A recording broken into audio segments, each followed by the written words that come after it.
दोस्तों, आजम खान जब से जेल से बाहर आए हैं लगातार ऐसी बातें कही जा रही थी कि वो अखिलेश यादव से नाराज चल रहे हैं। इससे पहले भी ऐसा बताया जा रहा था कि जब उनकी रिहाई को लेकर खबरें आ रही थी तब कहा जा रहा था कि आजम खान बाहर आते ही बसपा में शामिल हो सकते हैं। लेकिन जब वो बाहर आए तो उसको लेकर उन्होंने अटकलें साफ की। शिवपाल सिंह यादव ने भी इसको लेकर बोला, अखिलेश यादव ने भी इसको लेकर बोला और अब उन्होंने बताया है कि जेल से बाहर आते ही सबसे पहले उनकी किससे बात हुई थी। आजम खान ने बताया है कि शिवपाल सिंह यादव का उनके पास फोन आया था। इससे पहले कहा जा रहा था कि बाहर आते ही अखिलेश यादव से उनकी बातचीत हुई है, लेकिन उन्होंने इस बात को साफ किया है कि अखिलेश यादव से नहीं बल्कि शिवपाल सिंह यादव का उनके पास फोन आता है। उनके बेटे अब्दुल्ला आजम के मोबाइल पर ये फोन आता है और उसके बाद उनकी बातचीत होती है। बातचीत में हालचाल लिया जाता है और बाकी कई बातें होती है। हालांकि उन्होंने विस्तार से ये बात नहीं बताई है कि उनकी बातचीत क्या क्या हुई है, लेकिन उन्होंने ये जरूर बताया कि उनकी शिवपाल सिंह यादव से बातचीत हुई है, न कि अखिलेश यादव से। हालांकि उनकी बातों में हल्की फुल्की नाराजगी दिखाई दे रही थी, जो कि बार बार कहा भी जा रहा था कि वो अखिलेश यादव से नाराज चल रहे हैं।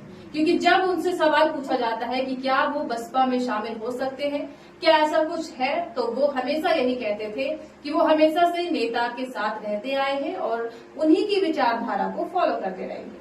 अखिलेश यादव के लेकर बहुत ज्यादा बातें नहीं बोलते, लेकिन इस पर शिवपाल सिंह यादव को लेकर उन्होंने कहा है कि उनके पास फोन आता है और जब से जेल से वो बाहर आए हैं तब से उनके कुछ बयान भी सामने आ रहे थे कि लगातार लग रहा था कि वो अखिलेश यादव से नाराज चल रहे हैं।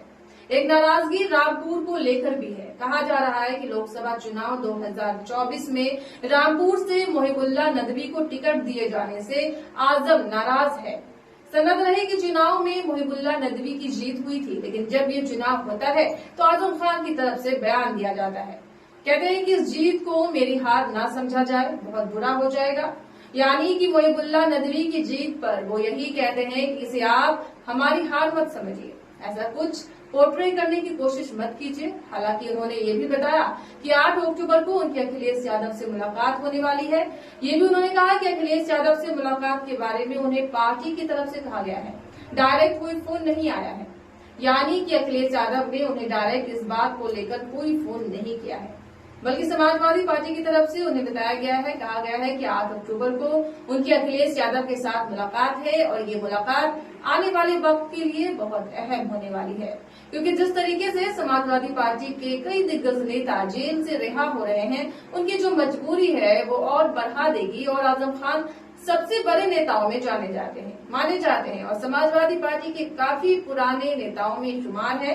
इसलिए उनका पार्टी में रहना ज्यादा जरूरी है और इसी वजह से अखिलेश यादव उनसे मुलाकात करने वाले हैं। नाराजगी को लेकर भी बात होगी, उनकी नाराजगी दूर करने की कोशिश की जाएगी और लगातार जो बातें बसपा को लेकर कही जा रही थी कि वो बसपा में शामिल हो सकते हैं, इस पर भी अंकुश लग सकता है। तो फिलहाल के लिए मेरे साथ इतना ही। आप देखते रहिए KNA न्यूज।